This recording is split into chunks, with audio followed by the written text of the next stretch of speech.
আল্লাহ ওনাকে স্বপ্নে দেখাইলেন। উনি বলেন, ইন্নী আরা ফিল মানামি। ছেলেকে বললেন যে বাবা, আমি স্বপ্নে দেখলাম ঘুমের ঘরে আযবাহুকা, আমি তোমারে জবর করতেছি। সুবহানাল্লাহ। এই জামানার যদি কোনো বাহে সব ছেলেরে কয় সকালবেলা ঘুম থেকে উঠিয়া, আব্বা আমি স্বপ্নে দেখলাম তোমার আমি জব করতেছি, তাহলে ছেলে ছেলের মা সবাই কইব যে এই বেড়া বুধ ডাহাইত হয়ে গেছে। কইতো না? স্বপ্ন তো মানছে বালাটা দে হ্যাঁ দে হ্যাঁ তার ভূতের হ্যাঁ জবর কিরম কপাল পোড়া বাপ। উনি কি বললেন যে আমি স্বপ্নে দেখলাম যে আমি তোমারে জবর করতেছি। ফানজুর মাজা তারা, এখন তুমি চিন্তা করে দেখো তুমি কি সিদ্ধান্ত নিবা। এখন উনি যে স্বপ্নে দেখলেন, উনি কি আমার আপনার মতো সাধারণ মানুষ না পয়গম্বর? হ্যাঁ, এই কন্যা কথা কন্যা ওই রে ঘুমা কেড়া। উনি যে ইব্রাহিম আলাইহিস সালামের স্বপ্ন দেখছে, হ্যাঁ কি আমার আপনার মতো সাধারণ মানুষ না নবী পয়গম্বর? নবী পয়গম্বর। আর নবী পয়গম্বর যা স্বপ্ন দেখে তাও কি সত্য ওহী। আর আমি আমনে স্বপ্নে যা দেখি তা কি না ওহী না। অনেকে স্বপ্ন দেখে আমার স্বপ্নের মধ্যে কইতাছে মাজারও গরু দিন লাগবো, মাজারও কি দিন লাগবো কওনাকে লিগা গরু দিন লাগবো। শাহজালালের দরবারও আমার স্বপ্ন দেখাইছে শাহজালালের দরবারে গরু লয়ে যাইছি। মানে হ্যাঁ বুঝাইতেছে আগে আমি অলি আসলাম না, এখন স্বপ্ন যেদিন দেখছি ওই দিনতে আমি অলি হয়ে গেছি। নাউজুবিল্লাহ। হ্যাঁ যে স্বপ্ন দেখছে হ্যাঁ কি নবী, তার স্বপ্ন কি ওহী? তার স্বপ্ন হইল বদমাইশি শয়তানি। হ্যাঁ, ভালো মানুষের স্বপ্ন, নেককার মানুষের স্বপ্ন নবুয়তের ৪৩ ভাগে ১ ভাগ। যদি ভালো মানুষ হয়, লোকটা কি হয়? নেককার হয়, নামাজি হয়, পরেজগার হয়। এবারে বেড়ে তো নামাজি পড়ে না, হ্যাঁ স্বপ্নে দেখছে শাহজালালের মাজারও গরু লয়ে যাওয়া লাগবো। এখন হ্যাঁ খায় না, টেহা বাস করতেছে, জাল লাগবো বাজার। এই সমস্ত স্বপ্ন পুরা করা কি নাই? জায়েজ নাই। আমার কথা বুঝেন না আপনারা? মাসুম বুঝা যাবে কথা? কথা বুঝা যা? এই সমস্ত স্বপ্ন বাস্তবায়ন করা একজন মুসলমানের উপরে কি নাই? জায়েজ নাই। কারণ যেটা শরীয়তে অবৈধ, নাজায়েজ, হারাম, এই সমস্ত বিষয় যদি কোনো মানুষ স্বপ্নে নির্দেশ পায়, ওটা বাস্তবায়ন করা তার উপরে কিনা জরুরি না। বুঝছেন? সব নামাজ পড়েন, কোরবানি করেন, আর আমরা কি করি? কোরবানি করি, নামাজ ছাড়ি। অথবা এটাও বলতে পারেন নামাজ পড়ি না, কোরবানি করি। আল্লাহ বললেন নামাজ পড়েন, অতঃপর কি করেন? কোরবানি করেন। আর আমরা এটার উল্টা করি, নামাজ ছাড়ি, কোরবানি করি। অথবা এটাও বলতে পারেন যে কোরবানি করি, নামাজ করি না। কোরবানি যারা করবে তারা তো সবাই নামাজি থাকবে নাকি? যে নামাজ পড়ে না তার কোরবানির মধ্যে কি কোনো মজা আছে? ধরেন ঈদের নামাজ পড়লো না, যেই লোকটা ঈদের নামাজ পড়লো, ঈদের নামাজ পড়ে আইসা সে যদি কোরবানি দেয় তার কাছে যে মজা লাগবো, আরেকবেলা যদি ঈদের নামাজ না পড়িয়া যারা কোরবানি করতেছে ওদের সাথে হেও কি করে? কোরবানি করে, তাহলে এই দুই লোকের কোরবানির মজা কি, স্বাদ কি একরকম না ভিন্ন? ভিন্ন। কারণ নামাজের পরেই কি কোরবানি, আগে নামাজ তারপরে কোরবানি। আত্মত্যাগ, আল্লাহর জন্য বিসর্জন, আল্লাহকে রাজি করার জন্য সব ছাইড়া দেওয়া। আল্লাহ বলছেন, আমার নিকটতম আত্মার বস্তুকেও আমি ছাইড়া দিলাম। এটার নামই কি? আরে ভাই বলেন না, এটার নাম কি? এটার নামই কোরবানি। আল্লাহ বলছেন, আমি আমার প্রিয় বস্তুটাকে ছেড়ে দিলাম।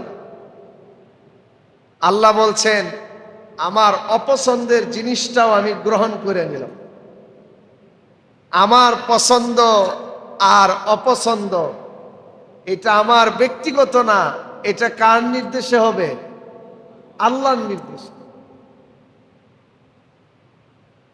কিন্তু আমাদেরটা পুরা উল্টা। ইব্রাহিম আলাইহিস সালাতু ওয়াস সালাম, ওলামায়ে কেরাম লিখছেন যে প্রথমে তো বাচ্চা হয় না, কোনো বাচ্চা নাই, কোনো সন্তান নাই।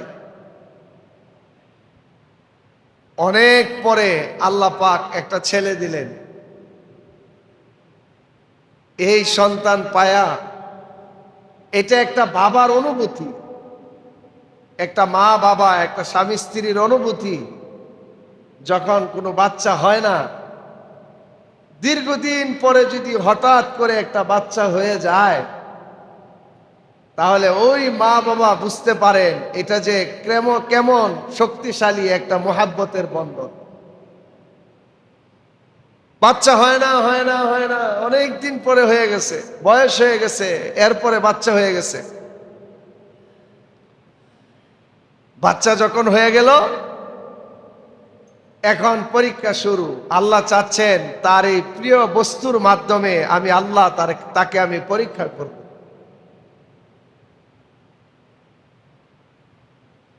আল্লাহর কাছে দোয়া করছিলেন যে রাব্বি হাবলি মিনাস সালিহিন, আল্লাহ আমার একটা সৎ সন্তান দেন।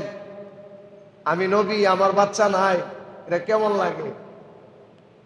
এলাকার মাতবরের যদি বাচ্চা না থাকে তো মন ছুট হয়ে যেত না? ঠিক হয়। এলাকার প্রভাবশালী ব্যক্তি হাজার হাজার মানুষের সমস্যা সমাধান করে, বাচ্চা হয় না, তাহলে মনটা খারাপ লাগবো না? একজন নবী তো আল্লাহর প্রিয় মানুষ, বাচ্চা হয় না, এটা বোঝা গেল যে উনি আগে এই যে উনি দোয়া করছেন, এটার দ্বারা বোঝা যায় যে বাচ্চা নাই। তো এই জন্য আল্লাহর কাছে দোয়া করছেন যে আল্লাহ আপনি আমার একটা সৎ সন্তান দেন, একটা ভালো ছেলে দেন, নেককার পরহেজগার একটা ছেলে দেন। ফাবাশশারনাহু বিগুলাম হালিম। আল্লাহ বলেন যে তিনি আমার কাছে বাচ্চা চাইছেন, নেককার সন্তান চাইছেন। এখান থেকে কি বোঝা যায়? যে আল্লাহর কাছে সন্তান চাইলে ভালোটা চাইছি, খালি দিলেই হইব? পরে তো আবার এই সন্তান যদি শিষ্য খারাপ হয়ে যায়, তাহলে তো হওয়ার চেয়ে না হওয়াই কি ছিল? ভালো ছিল। নেককার সন্তান চাওয়া আল্লাহর কাছে যে আল্লাহ আপনি আমার একটা নেক সন্তান দেন, ভালো সন্তান দেন। আল্লাহ বলেন নেককার সন্তান যখন আমার কাছে চাইছে, ফাবাশশারনাহু বিগুলাম হালিম, আমি আল্লাহ তাকে একটা নেককার সন্তান, যে পুরুতবাড়ি, ধৈর্যশীল, সৎ, নেককার, ভালো, এরকম একটা সৎ সন্তানের সুসংবাদ আমি ইব্রাহিমকে দান করে দিলাম। সন্তান যখন একটু বড় হইতেছে, বাচ্চা যখন হয়, তখন বাবার একটা অনুভূতি থাকে যে আমি সন্তানের বাবা হইছি, কিন্তু সন্তানের সাথে এখনো বাচ্চার প্রেম হয় নাই। যারা বাবা আছেন, মানে বাচ্চা যখন মাত্র হয়, এই তো মাত্র বাচ্চা হইল 1-2 দিন, এখন পর্যন্ত বাচ্চার সাথে কিন্তু বাবার প্রেম হয় নাই।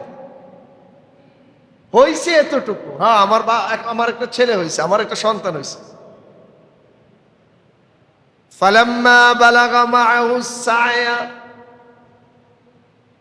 যখন সন্তান দুগ্ধপুষ্য শিশু থাকে তখন মার সাথে সন্তানের প্রেম শুরু হয়। মার সাথে তো আগ থেকেই প্রেম, মার পেটে থাকছে না। যখন একটু বড় হইতে থাকে, দুধ খায়, তখন মার সাথে সন্তানের গভীর মিতালি একটা বন্ধন তৈরি হয়ে যায়। বন্ধন তো আছে, ওটা আমি না করতেছি না। এরপরে আরো বাড়ে, আরো শক্ত হয়। এরপরে যখন শক্ত হইয়া দুধ খাওয়া ছেড়ে দেয়, আস্তে আস্তে আরেকটু বড় হইতে থাকে, তখন ছেলের সম্পর্ক বাড়তে থাকে কার সাথে? বাবার সাথে। মিয়া, ছেলে যত বড় হয়, এত ছেলে মানুষ, ছেলেদের তবিয়ত হলো বড় হইতে থাকবে আর ঘর ছাড়তে থাকবে। আর মেয়েরা বড় হইলেও কি ঘরেই থাকতে পছন্দ করে, এটা একটা তবিয়ত। ছেলে যখন একটু বড় হয় বাহিরে যায়, আর একটু বড় হয় খেলাধুলা শুরু করে দেয়। সকালে বাড়ি থেকে বাইর, ওই মা বাবা যায়া সন্ধ্যাবেলা রাত্রিবেলা বাহির থেকে দইরা ঘরে আনতে হয়, ঠিক না? সন্তান বড় হইলে আস্তে আস্তে বাহিরের সাথে মশগুল হয়ে যায়, মাসকালাত বাইরা যা বাহিরে। মাআহু সায়া ক্বালা ইয়া বুনাইয়া ইন্নী আরা ফিল মানাম। আল্লাহ বলেন, যখন ইব্রাহিম আলাইহিস সালাতু ওয়াস সালামের সঙ্গে সন্তানের চলাফেরা শুরু হয়ে গেল, বাবার সাথে সন্তান চলে, বাহিরে যায়, এখন বাবার সাথে সন্তানের সম্পর্ক, প্রেম, মোহাব্বত আরো বাড়তে থাকে। এমন অবস্থায় তিনি স্বপ্নে দেখলেন, আল্লাহ ওনাকে স্বপ্নে দেখাইলেন। উনি বলেন, ইন্নী আরা ফিল মানামি। ছেলেকে বললেন যে, বাবা আমি স্বপ্নে দেখলাম ঘুমের ঘরে আযবাহুকা, আমি তোমারে জবর করতেছি। সুবহানাল্লাহ। এই জামানার যদি কোনো বাহে সব ছেলেরে কয় সকালবেলা ঘুম থেকে উঠিয়া, আব্বা আমি স্বপ্নে দেখলাম তোমার আমি জবর করতেছি, তাহলে ছেলে, ছেলের মা সবাই কইব যে এই বেড়া বুঝো ডাহাইতে হয়ে গেছে, কইতো না? স্বপ্ন তো মানছে বালাটা দে, হ্যাঁ দে, হ্যাঁ তার ভূতের হ্যাঁ জবর, কিরম কপাল পোড়া বাপ। উনি কি বললেন যে আমি স্বপ্নে দেখলাম যে আমি তোমারে জবর করতেছি। ফানজুর মাজা তারা, এখন তুমি চিন্তা করে দেখো তুমি কি সিদ্ধান্ত নিবা।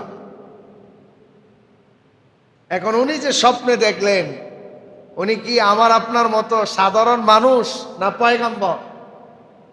হ্যাঁ, এই কন্যা কথা কন্যা, ওই রে ঘুমা কেডা। উনি যে ইব্রাহিম আলাইহিস সালামের স্বপ্নে দেখছে, হ্যাঁ কি আমার আপনার মতো সাধারণ মানুষ না নবী পয়গম্বর? নবী পয়গম্বর।